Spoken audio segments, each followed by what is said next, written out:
Cousin ബ്രദറാണ്. അമീനമ്മ എന്ന പേര്. ഇവർ രണ്ടുപേരെ അറിയാലോ, പരിചയപ്പെടുത്തണ്ട. എന്റെ ഹോളിഡേ സ്റ്റാർട്ട് ചെയ്ത് സ്കൂളൊക്കെ അടിച്ച് അവധിയായി അടിച്ചു പൊളിക്കണ്ടേ. എല്ലാവരും സ്കൂളിൽ പൂട്ടിയെങ്കിൽ ചിലവരുടെ സ്കൂളിൽ മാത്രം തന്നിട്ടുള്ളൂ. അതിന് ഞാൻ എന്ത് വേണം? പിന്നെ ഞാൻ വിചാരിച്ചു ഹോളിഡേ അല്ലേ, എന്തെങ്കിലും പുതിയ റെസിപ്പി ഉണ്ടാക്കാം. എനിക്ക് ഏറ്റവും ഇഷ്ടമുള്ളതാണ് എടുത്തോണ്ട് പോകണം. ഇവർക്ക് 3 പേർക്ക് ഇഷ്ടമുള്ള റെസിപ്പിയാണ് ബീഫ് ഉള്ളോണ്ടാണ്. ഈസിയായി 15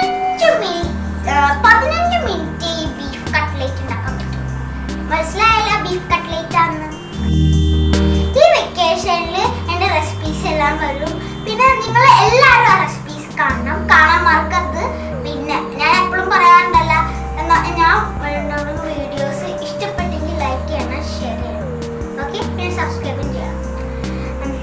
പിന്നെ ഇത് ഉണ്ടാക്കുന്ന ഇൻഗ്രീഡിയൻസ് വളരെ കുറച്ചൊന്നും പറയാനില്ല, ആവശ്യത്തിനുള്ളൂ. എന്നാലും ഇത് 15 മിനിറ്റ് കൂടെ ഉണ്ടാക്കാം.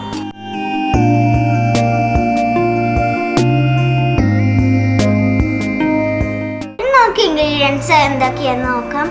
ആദ്യം മുളക് പൊടി, ഗരം മസാല, മഞ്ഞൾപ്പൊടി, ഉപ്പ്, ബ്രെഡ് ക്രംസ്, പിന്നെ ബീഫ് വേവിച്ചിട്ട് പൊടിച്ചതാണിത്, സവാള ചെറുതാക്കി അരിഞ്ഞത്, ഇത്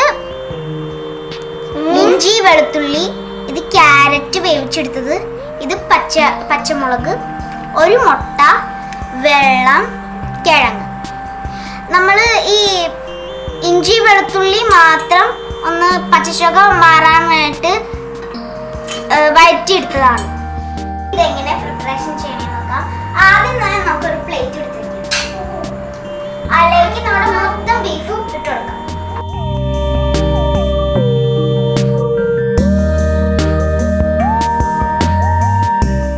അത് കഴിഞ്ഞ് മൊത്തം കിഴങ്ങ് ഇട്ട് കൊടുക്കാം.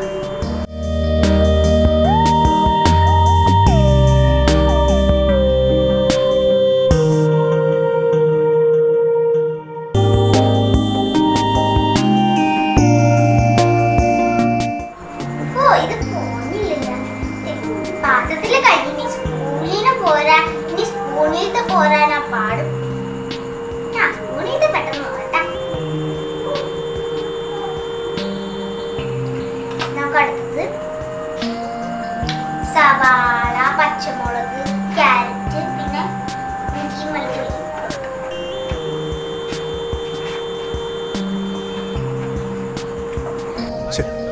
വേണ്ടായിരുന്നു. നമുക്ക് ഇതിലേക്ക് നമ്മുടെ മുളക് പൊടി, മഞ്ഞൾപ്പൊടി, ഗരം മസാല ഇട്ട് മൊത്തം ഇട്ട് കൊടുക്കാം കേട്ടോ. ഇനി നമ്മൾ ടേസ്റ്റ് നോക്കിയിട്ടാണ് ഇടുക. ആദ്യം നമുക്ക് കുറച്ച് ഇട്ട് കൊടുക്കാണ്ട് ഒരു ടേസ്റ്റ് നോക്കിയിട്ട് ഇനി വേണം കിട്ടണം. മിക്സ് ചെയ്തെടുക്കാം.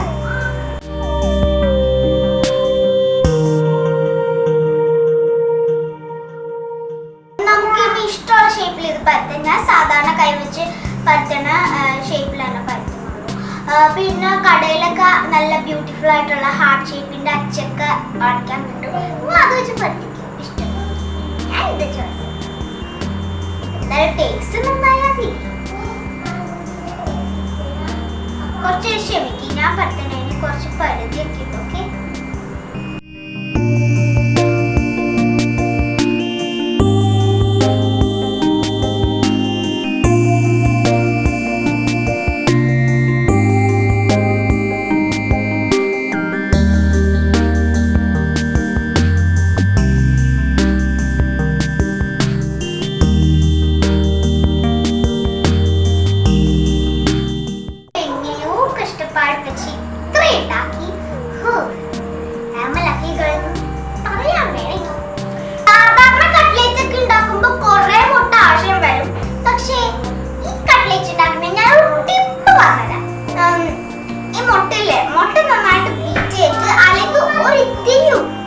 കുറച്ച് വെള്ളം കൂടി വെച്ച് കൊടുക്കാം. അപ്പൊ നമുക്ക് ആവശ്യത്തിന് മുട്ട തിരിഞ്ഞോളൂ. നമുക്ക് മുട്ട ബീറ്റ് ചെയ്യാം.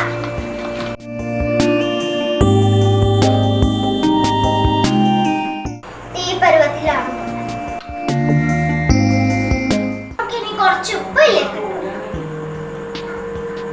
ഇതിലേക്ക് കുറച്ച് വെള്ളം ഒഴിച്ചു കൊടുക്കാം.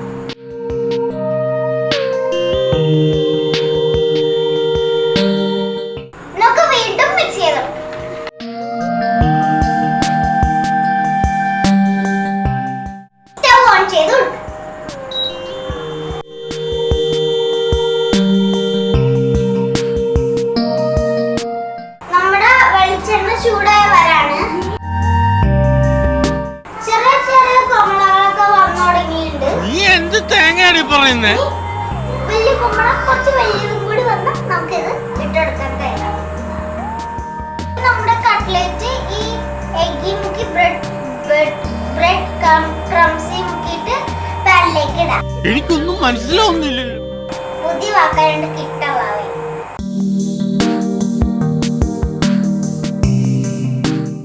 സൂക്ഷിച്ച് മുട്ടയെ മുക്കണം കേട്ടോ, മുക്കിയിടരുത്. എങ്ങനെയാണ് എനിക്ക് എണ്ണ വേണം.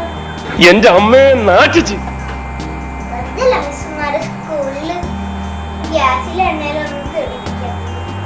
എങ്ങനെ ഇടാ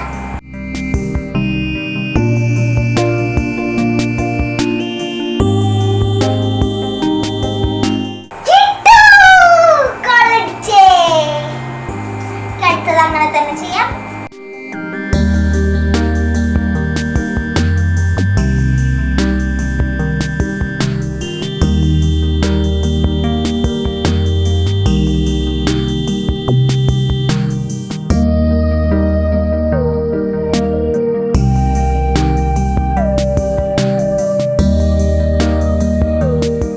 ഇപ്പൊ രണ്ട് വശവും മറിഞ്ഞിട്ടുണ്ട്. നമുക്കിത് ഒരു പാത്രത്തിലേക്ക് മാറ്റാം.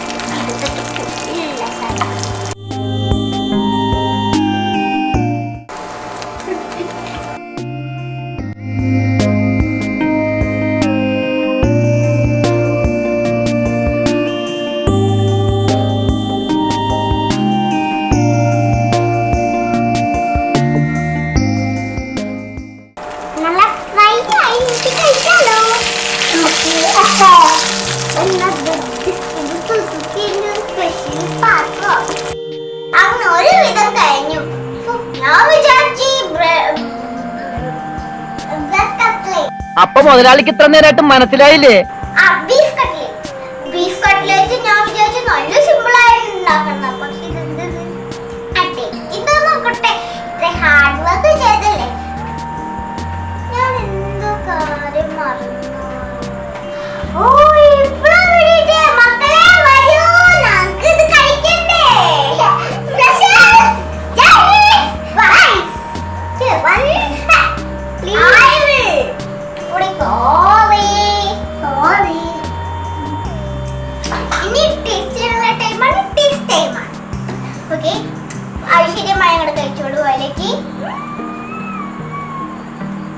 നല്ല ടേസ്റ്റ് ഉണ്ടല്ലേ.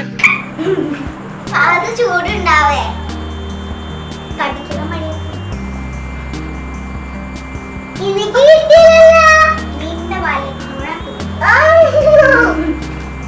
അടുത്തത് ഒരു ഷെഫാണ് ടേസ്റ്റ് ചെയ്യാൻ പോകുന്നത്.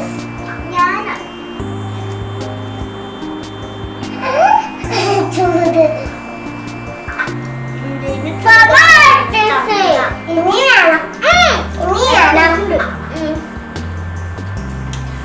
പറയാനൊന്നുമില്ല. എനിക്ക് അടുക്കടുക്ക് മാത്രമേ കേക്ക് ചോക്ലേറ്റ്സ് ഒക്കെ ഇഷ്ടപ്പെടും. മാങ്ങ ഉപ്പിട്ടത് അതൊക്കെ അതുപോലെയാണ് എനിക്കിത്. എനിക്ക് എരിവ് എപ്പോഴും ഇഷ്ടമാണ്. ചിലപ്പോഴേക്ക് മധുരം ഇഷ്ടം. എടുത്ത് നല്ല ചേർക്കല് 2 പീസ് ബാക്കി ഒരു കൊതിയൻ എൻ്റെ അടുത്ത് നേരത്തെ പറഞ്ഞോണ്ട് എന്റെ വേലാച്ചി എന്റെ അടുത്ത് പറഞ്ഞു തീരുമ്പോ വിളിക്കണേ, ഞാൻ അവിടെ പോയി ടി വി കണ്ടിരുന്നു. ഞാൻ വിളിക്കാതെ എനിക്ക് നാളെ കൊടുത്തോളാം.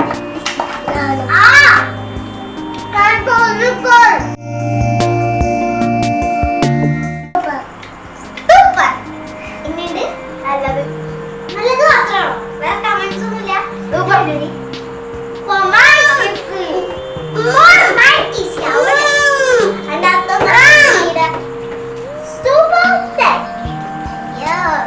നല്ല രുചി. കേട്ടോ വേണ്ടെങ്കിൽ